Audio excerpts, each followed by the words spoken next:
All right, so this is a re-caff, and we don't do a whole lot of re-caffs, but we did this one because we absolutely loved her the first time she came in. So please welcome Angie Sellers of Fit Columbia. So one of the things I want to talk about is I came here in May of 2016. I had been in business for 6 years, and I had a very small, about 400 square foot personal training studio, just me. And it was going great. I was raising 2 young girls, low overhead. It was nice. I had all the visions though. So when I moved to 5 Points in May of 2016, I had plans to take my 4-panel yoga wall and expand it into a 40-foot yoga wall. And then I also wanted to add some aerial silks. Pink Lotus in Lexington has aerial silks, but their style is much different than mine. Even their silks are much different. So I wanted to bring these in to 5 Points.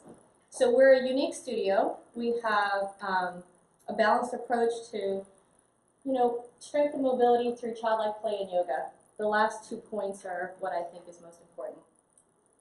In the last 2 years since I've been in 5 Points, going on to 3 years, from 2016 to 2017, my business grew financially 50%. From 2017 to 2018, it grew 54%. And I'm pretty sure we're going to hit that again this year. We've grown from 1 person to about 17 instructors. And most recently, the newest thing we've added to our services is called stretch therapy. I originally learned about this in Atlanta, and then I traveled for about a week and a half in Florida learning about different stretching techniques. So we do everything from vibration therapy to cupping, kinesiology, IASTM, which is soft tissue mobility training, stretching. Is that better? Okay. So let me turn this around. The reason why we brought this in is if you ask somebody to stretch, or did you stretch, they immediately fold over, touch their toes. That's not really stretching, and did you stretch, they do this, or they go back to their old football days, or they're back to their old volleyball days, and they recap some of those old static stretches. And stretching has changed a lot. And so what we want to do when we get our clients in the door, we want to teach them some self-care. So we don't want you dependent on us, but we want you to know how to take better care of your body. So it's worked really well. The other thing that I really don't want to be left, as my life legacy, but is baby goats. We have baby goat yoga, and I originally took a baby goat yoga class out on a farm, and I didn't like it. I didn't like being all itchy, and I just didn't like it. But I kept seeing that it was all the rage in big cities. And so what I decided to do was work with local farmers, and they let us know when their goats are pregnant, and then we plan a class. And I'm telling you guys, they sell out within like 24 hours. So I've also gotten a lot of criticism from it from other yoga studios. They're public and private when they're criticizing about it. And I'm going to tell you, though, I feel like I'm doing them all a favor. If I can get you into the studio to come do yoga with a baby goat, we have a 200 to 500 hour yoga trained professional teaching. If you're there and you're present and you're having this experience and playing with these lovable animals, you might try yoga in other places. So the little dropper full of getting you in there might keep you going. The idea behind the goats is goats don't really need to attach to you. Like other animals need to get to know you a little bit better. Goats will immediately start playing with you. As soon as they see you, they're like, I love you. And that's not a feeling everybody has. So it works out really good. We have about 4 farms that we work with, and they just let us know when their babies are due, and then we book the sessions. At our studio, we do everything from Lyra, which is, can you guys see my little arrow, to personal training, to wall yoga, bungee fitness, more wall yoga, and then aerial. I want to keep the studio popping 24 hours a day. I'm sure you can see that. We also have pole dancing, which I forgot. That comes in once a month. The goal with all this diversity in our classes is to bring in people of all sizes, shapes, backgrounds. When I first started doing aerial yoga, everybody told me that black people wouldn't do it. They said black women would not take their socks off, and they would not come in and do this. And I see a lot of black women, y'all. I even put a black woman on my roof when they told me that. And the cutest thing that happened with that I didn't know was going to happen, was that people would take pictures of themselves with this sign. And so it's their little face, and they're pointing up and going, look, it's me. And that's the inclusivity that I want at our studio. We don't want people to feel intimidated. We want them to come on in. We have everything from pregnancy classes to young teenagers, and the university brings a lot of their sports teams. We don't promote pre and post photos. I have clients who've lost hundreds of pounds, clients who are pain-free, but we don't post that because life is a journey, and just because you're pain-free now doesn't mean you're not going to be pain-free in 6 months, or just because you've lost 70 pounds doesn't mean you're going to gain 30. And that does not make you a bad human that you gain some of it back. We have to go through the whole journey. So we don't post those things, but we do post people looking extremely happy. And they're not fake. If we are in there and you're upside down, first of all, you're in this self and you're saying, I can't do this. And then within about 15 seconds, you're doing it and you're extremely excited and tickled that somebody gets a picture of you on your own phone. That's a gift. An introverted person is going to sit in my driveway going, oh my God, I can't wait to show my friend and my family. And an extroverted person is going, oh my God, Facebook profile. And in both circumstances, I win. So that's why my social media presence is, I think, powerful. Since I moved down, we've won lots of awards. The most recent one was the Better Business Bureau's Small Business of the Year Award. I think they called me a medium business because we've grown to about 18 different instructors at the studio, which I accept that too. Okay, so what we know about Columbia is that there are a lot of minorities. And we also know that females make less money. We know that most of the yoga goers are females. Knowing all of this, what I feel like is the yoga and the fitness community are not serving our minority populations. I don't think they're doing it on purpose, but they're sort of doing the getting fitter. If you guys notice, your friend that runs 20 miles before breakfast, they're also hitting a yoga class at lunch. And then they're also going to stretch with Angie at dinner. And then the next weekend, they have a triathlon, right? These people who are already doing yoga, already fit, already everything, are doing more. And the yoga studios and the fitness companies are supporting that group, and everyone else has left. This is just my opinion. So we've gone out of the way to change that. Let's see, I'm out of order here. The way that we've gone out of the way to change that is, one, I've recruited minority women, scholarship them to become instructors. I have gone out of the way to promote English or sign language classes, curvy women. We have a curvy yoga series, and the thing about all of these is we don't charge extra. That's something else that also happens a lot. We're right on the bus line, and for minorities, transportation is an issue. The bus stops in front of my studio. So going backwards again, here's what we know is happening in the yoga world. We are creating a yoga tourist industry. They're just bouncing from place to place. And there's yoga at Bilo, there's yoga at the shoe store, there's yoga at the park. We are so saturated with entry-level yoga teachers. And so if you look at the numbers here, in 2008 we had 818 yoga schools. That means your yoga studio has a school that trains people to become yoga teachers. In 2017 we have 3,900, and that number is going up like crazy. And the reason why, for all of you business people that are studying to be business majors, is that's the only way they can sustain their studio. They can't keep their studio open. The cost to become a yoga teacher is somewhere between $2,000 and $5,000. So if you can get 10 of your favorite students to become a yoga teacher, you've kept your business going another year, So once you become a yoga teacher, you're somewhere between 200 and 500 in training levels, which you should know that. If you're going to go take a yoga class, you should know if your teacher has that training. If they have that training, the R means that they are registered through an organized body, And then otherwise, it's just a YT, which means they got the training, but they're not necessarily registered with anybody. You should know what these abbreviations are. On mine, there's a lot of weird abbreviations. So Yoga Alliance Certified Education Provider. Those are all kinds of things that you should ask before you go and learn from somebody.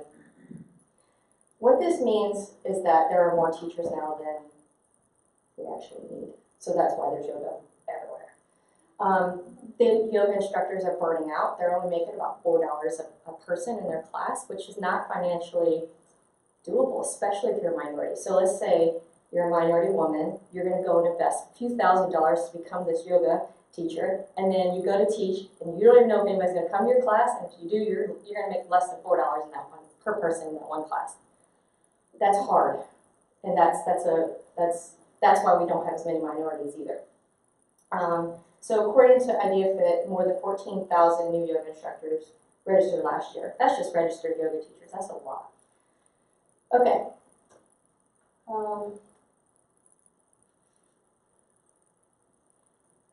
The reason why I'm bringing all that up is all the doctors and therapists are prescribing yoga to people. They're telling everybody to go do yoga, to stretch, to meditate, to make yourself feel better. And what we're finding is that right now, people are more stressed than ever. We're stressed and we're anxious. Kids are depressed. And I believe that the only way that we're going to combat this is through recreational play. We should be playing. If you are playing, you will self-handicap to keep playing. You just keep going. It's not 30 minutes 3 times a week or 1 hour. It's play. And so when you play, you often play with other people. So when you're working out, you're often by yourself, or you're doing in a class. You have to be quiet, you have to do everything right. But if you're playing, you can just be. And so that's what I'm hoping that we have more of in 2019. One of the ways that Fit Columbia wants to have more play is we are partnering with Palmetto Conservation. In November, we are going to do a Women's Adventure Weekend. It's a summit up at Table Rock. There'll be hopefully 300 or 400 women participating. And the goal is to teach women how to backpack, how to camp with children, how to hike in the woods, how to pick the right trails, what shoes to wear, all the things. I'll personally be bringing about 17 instructors that will do meditation, paddleboarding, mountain biking, so it's all one big summit for a whole weekend. And because this is something very important to me, I've also created a scholarship fund to take a whole bunch of women to the conference. That includes transportation. So one of the things I've noticed is that, pain is contextual. Not only are doctors prescribing yoga because of stress and anxiety, they're also prescribing it to relieve some chronic pain. Well, there's no better way to relieve chronic pain than to be around people you like and having fun, which goes back to recreational play. So I've watched this as an example, but a woman will come into my studio and I'll say, well, we're going to work on some sit down and just stand up. All you got to do is sit down and stand up. She's like, I can't. My knees are too bad. I need cortisone shots. My MRI said this, and she just wants to go through this whole cycle. And I saw her at a wedding, and y'all, she danced. And just my trainer mind, I counted, this woman did like 200 squats. I'm not lying. She wasn't in pain. She was happy. And the next day she was happy. But if I had asked her to do 5, she would have blamed me. Like, oh, this is too much. Oh, I can hear my knees cracking. Everybody's knees crack. Let's start there. So motion is lotion. So we got to get people doing more. And the answer isn't 30 minutes 3 times a week. All these box gyms are not going to fail because most of the people that really need it aren't going there anyway. So at this conference, we have 2 women that are going to be speaking. Jennifer Farr Davis, who's the fastest man or woman to run the Appalachian Trail. And then Carolyn Hatfield, she's almost 70. If y'all look her up on the internet, she's amazing. So they'll be our keynotes. This event has REIs involved. We've got a whole bunch. If you all want to be involved, get with me after. But Palmetto Conservation is a local organization that's helping put this whole thing on. I'm just their little supporting team. The reason why I want to do this, look at these numbers. 7% of the people that visit the national parks are black, 3% are Asian, 78% white. We got to get moving. And who needs it more in this state? Minorities. We need to get them moving. So my answer to that too is we need to get them moving, and all of you young black people, y'all need to take pictures and post. Look at how much fun this is. Because only thing in the news right now is I got eaten by a mountain lion. You know, that's all we're seeing, just nonstop terrible things. We don't see the thousands and millions of life-changing small moments where you get to pause with no distraction and see a leaf fall and sit with that for a second. It's a cool thing. It's nature. So we had changing statistics of the health of our state by playing with our clients, engaging with them. You can't tell somebody go to yoga. If they go to yoga and they go into the wrong yoga class and they show up and there's a cute 20-year-old Lululemon's doing a handstand, they'll never go back to yoga. That's not fair. Yoga's awesome. You're just not at the right one. And if we had more black women teaching yoga, more black women would go to yoga. This is the part that makes me so mad.